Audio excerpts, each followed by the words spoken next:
Pemirsa, seorang janda berumur 49 tahun diamankan polisi karena kedapatan menyimpan narkoba jenis sabu di dalam kamar rumahnya.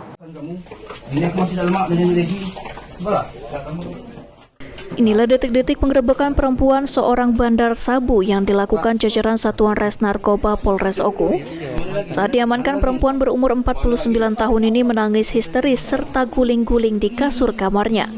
Polisi yang tidak mau terlena langsung menginterogasi lagi perempuan tersebut dan berhasil menemukan sabu di dalam bungkusan klip bening yang beratnya 3,57 gram. Diketahui tersangka warga Kampung Baru, Kecamatan Batu Raja Timur, Ogan Komering Ulu, merupakan janda anak satu. Dirinya melakukan bisnis haram itu sejak setahun belakangan. Berapa harganya? 2 juta. Mbak, sudah ada cucu? Belum? Anak? Berapa Mbak anak? 1. Ini suami? Oh, sudah meninggal atau apa? Cerai. Mbak, kenapa kita pakai narkoba? Alasan kenapa? Kan ada alasannya. Apa? Apa stres apa? Mungkin. Tapi dijual juga kamu ya?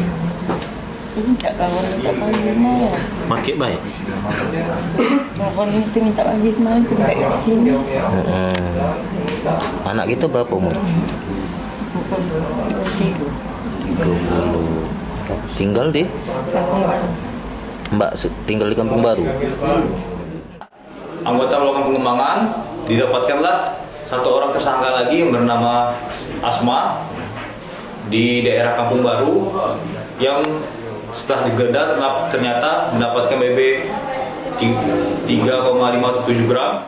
Selain tersangka Asmawati, ada 2 orang perempuan lainnya yang berhasil ditangkap merupakan jaringan Asmawati, dan kini tersangka dan 2 rekannya dibawa ke Polres Oku untuk penyelidikan lebih lanjut. Ari Prani, Kapal TV.